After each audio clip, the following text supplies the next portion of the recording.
Hello everyone, কেমন আছেন সবাই? আশা করি সবাই অনেক অনেক ভালো আছেন। তো আজকে আমি যে টপিকে কথা বলবো সেটা হচ্ছে বিড়ালকে ক্লিন রাখার সহজ পদ্ধতি।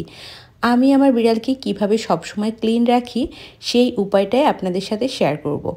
তো এখন আমি বলে দিই, যেহেতু বিড়াল আমাদের ঘরেই থাকে এবং আমাদের বাসায় সব জায়গায় ওরা বিচরণ করে, ওরা আমাদের ঘরের বিছানা, সোফা সব আরামদায়ক জায়গায় ঘুমোতে পছন্দ করে।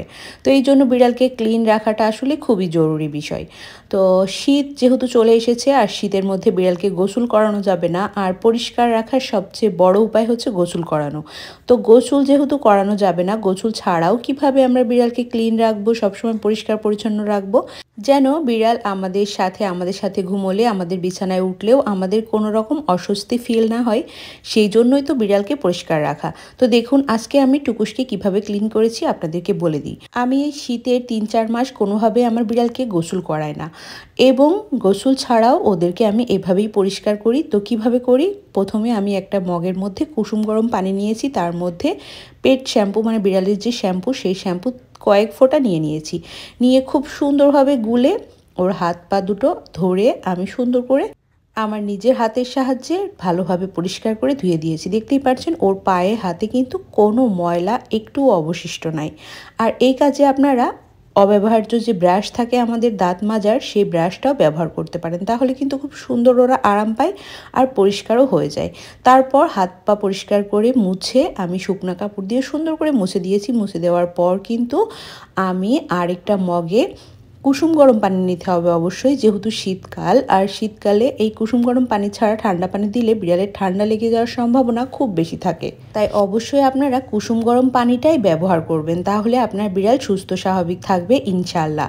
তো কুসুম গরম পানির মধ্যে আমি একটা সুতি পাতলা কাপড় নিয়ে খুব ভালোভাবে ভিজিয়ে, তারপর খুব ভালোভাবে চিপিয়ে ফেলে ওর শরীরটা সুন্দর করে মুছে দিয়েছি। এই কাজটা করলে ওদের শরীরে যে এক্সট্রা লোম থাকে সেই লোমটাও চলে যাবে, আর ময়লা থাকলে সেগুলো চলে যাবে। আর এই সময় আপনারা ওদের চোখ, মুখ, নাক, কানগুলোও সেই সুতি কাপড়টার সাহায্যে সুন্দর করে মুছে দিবেন, তাহলে ওরা একদম ক্লিন থাকবে।